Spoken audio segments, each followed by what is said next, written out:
Hello everyone, I am Babar Azam. I am very excited. Pakistan সরকারের এই সিদ্ধান্ত মানি না, বাংলাদেশকে ছাড়া বিশ্বকাপ খেলব না। পাকিস্তান সরকারের সিদ্ধান্ত দেখে লাইভে এসে একই বললেন বাবর আজম।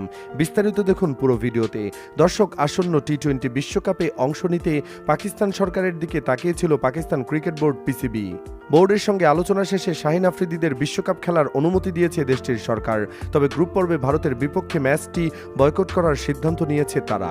আজ রোববার 1 ফেব্রুয়ারি এক বিবৃতিতে পাকিস্তানের বিশ্বকাপে অংশগ্রহণ ও ভারত ম্যাচ বয়কটের খবরটি নিশ্চিত করেছে দেশটির সরকার। বাংলাদেশকে নিয়ে আইসিসির সিদ্ধান্তের প্রতিবাদী এমন সিদ্ধান্ত নিয়েছে পাকিস্তান। এদিকে এসব সিদ্ধান্ত মানেন না বাবর আজম, তাই তো লাইভে এসে বিস্ফোরক মন্তব্য করলেন বাবর আজম। তিনি বললেন, বাংলাদেশকে ছাড়া বিশ্বকাপ খেলা সম্ভব না। লাইভে বাবর আজম আরও অভিযোগ করেন, বাংলাদেশকে বিশ্বকাপ থেকে বাদ দেওয়ার পেছনে নিরপেক্ষতা মানা হয়নি। ক্রিকেটের মতো খেলায় রাজনীতি আর প্রভাব খাটানো হলে সেটি দুর্নীতির শামিল। তিনি স্পষ্ট করে বলেন, এই সিদ্ধান্ত তিনি মানেন না।